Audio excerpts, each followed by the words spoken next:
Some people get caught by surprise that their season is over and they didn't really get to participate in the deciding of that. From your perspective, you've got a lot of experience. Why does that happen to so many of us? I think that my first thought that comes to that, Jim, is the idea of fear. Fear of stepping out into something else that your heart wants to lead towards, but we get so comfortable, whether it's with income or status. I was really, really blessed to be so high at the top of such a large company, billions of dollars of revenue, over 10,000 employees. People knew who I was. There's a lot of very valuable and uplifting sides of all of that. And whether it's that or you are leading a team of 100 people or 10 people, that you feel a comfort there.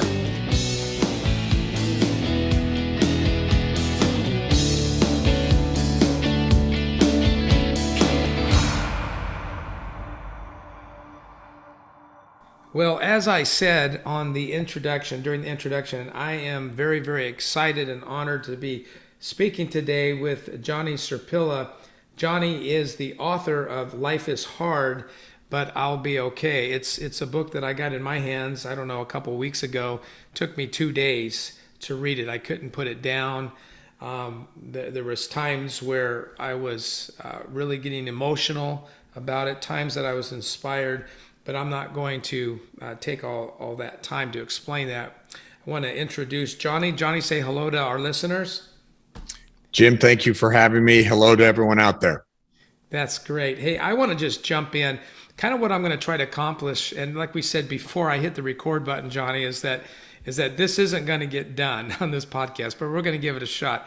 I want to talk about your book and all that is involved in your book, the story, all of that. I want to learn a little bit about Society Brands, your new business that you have going. And maybe it'll be woven in or maybe it won't, but I definitely want to make sure that we start touching on some of the leadership principles that you have learned, and you're a very accomplished and successful business person. And I know that the majority of our listeners are leaders in the marketplace, they're leaders in ministry, and so they're going to be very interested to hear what you have to say about navigating the battles and the wars of leadership. But I want to jump in right now, right away, and some of the things I'm gonna read a quote to you, and I'm just gonna go ahead and let you expand on it for us. One of the things that I highlighted in your book is this quote: "Faith is what gets you started. Hope is what keeps you going. Love is what brings you to the end." Now, before you respond to that, Johnny, our listeners probably have no clue the context. Why don't you go ahead and give us an overall view of what your book is about? Absolutely, Jim. My book is really meant to use our story and the tragedy in our life that I can touch on to really serve as the backdrop for providing to the reader the power of hope and developing resilience and emerging through pain and learning to live with gratitude. And that's really the story that I wanted to get out there and the message I wanted to get out there. And we're using our story of building a family and the struggles that we had over many years and many losses in order to have the 3 children that we have today. And so our story starts out with my wife and I leading very blessed, faith-filled lives, born and raised in the faith, and very committed to it, and literally living a life that we just thought it was too good to be true. And one of the chapters even reflects that in the title, can this much happiness be real? And it was real until it wasn't. And we kind of felt that, how are we so deserving of all this? And then our family planning started, and many tragic turns took place there. Just on a very high level, we gave birth to triplets, our son, Nicholas, daughter, Mary, and our son, Peter. And sadly, they all passed away 27 years ago, shortly after they were born. And so from there, thinking that we hit a low, our journey just continued to find new lows and new ways that we were challenged in our faith. And so, that's where faith, hope, and love really come to be. We knew we were going to be faithful to the Lord. We knew we were going to be faithful to each other, but life was really hard. And as my book is called, entitled "Life is Hard, but I'll Be Okay," it was the acknowledgement that life doesn't have to just be filled with blessings and happiness that we smile, but through tears and heartache, we can find blessings that are there that are really life-changing. And Nicholas, Mary, and Peter's brief lives changed ours for the better in so many beautiful ways that we live today with an abundance of gratitude. Yeah. And and when you wrote about you and your bride holding these three precious souls in your hands, in your arms while they passed, that was brutal. That was brutal. I kept thinking about a principle that I talk about a lot at Lead Today, is stepping into the pain, stepping into it versus running from it. And, the purifying, the cleansing, the other words I suppose we could add to that thesaurus. But you and your wife stepped into it. You held these babies as they passed. Chapter 7 in your book says, "Why not us?" That's the title of chapter 7. Why not us?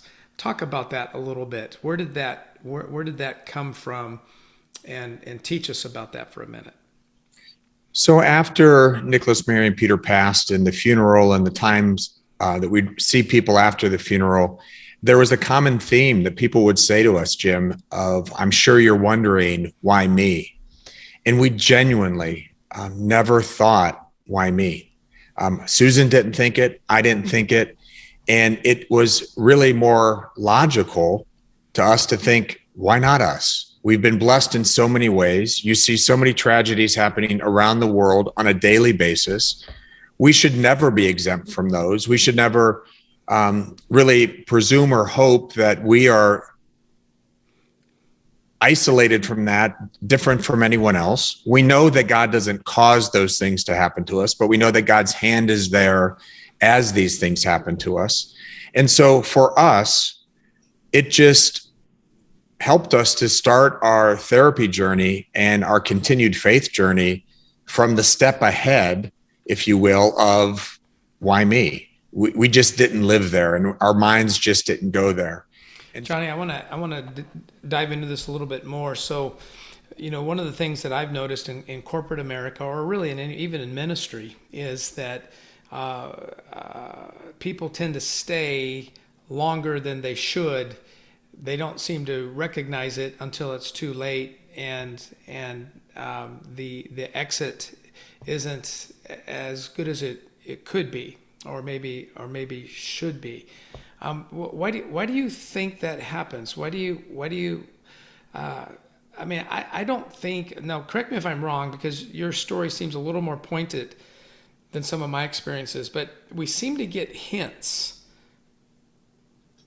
Because I really do. I'm not saying this because you're my guest on the podcast. I'm saying this because I believe this. I too believe that seasons are a really critical part of managing our lives and our purpose in life.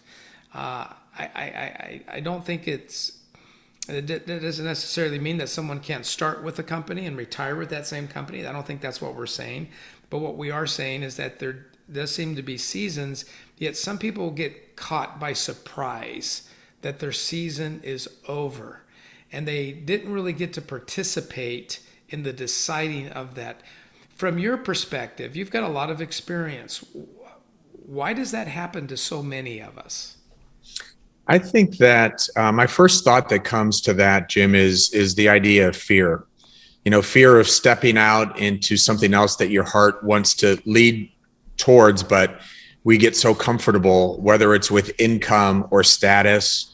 I was really, really blessed to be so high at the top of such a large company, billions of dollars of revenue, over 10,000 employees. People knew who I was. There's a lot of, you know, very valuable and uplifting sides of all of that. And whether it's that or you are leading a team of 100 people or 10 people, that you feel a comfort there.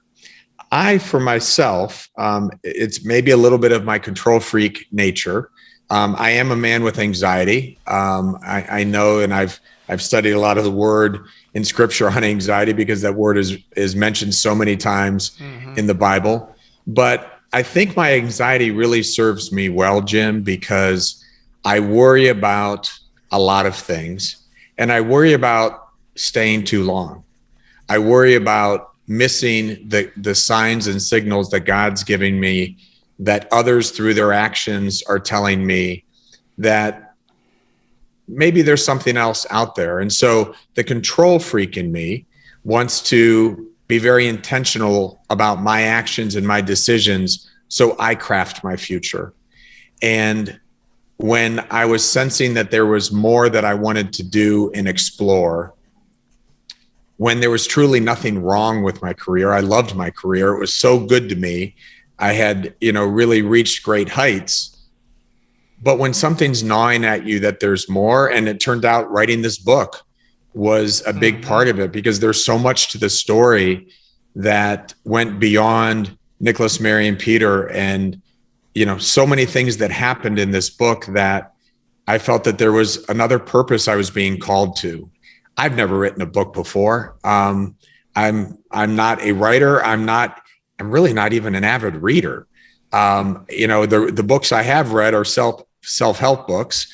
I love John Maxwell and his teachings and preachings. And so I can throw myself into that stuff, but it's following those desires that are hitting us and not being fearful of it. And so I just felt that it was time. Yeah, I think that's good. Do you think it's also, I don't know about you, but when I think about really anything in life, if I've come to a place of comfort, the possibilities of me becoming sloppy seem to increase. Maybe not having the gratitude. It seems like, God made us innately with ambition, with desire, with creating, with exploring, whatever how that word resonates. So once we get to a summit, I think the Western mindset sometimes struggle with that. The goal isn't to get to a place of comfort, but I think that's the mindset that has captured the Western thought. It's great to achieve, but maybe that's a step. And the way that I think we temper that is with the question you posed earlier, which is how much is enough? It's really not about stuff, but it is, are we continuing to grow? Are we continuing to learn? Are we continuing to give? Are we continuing to experience? Those are some of the things in life that God has provided for us if we will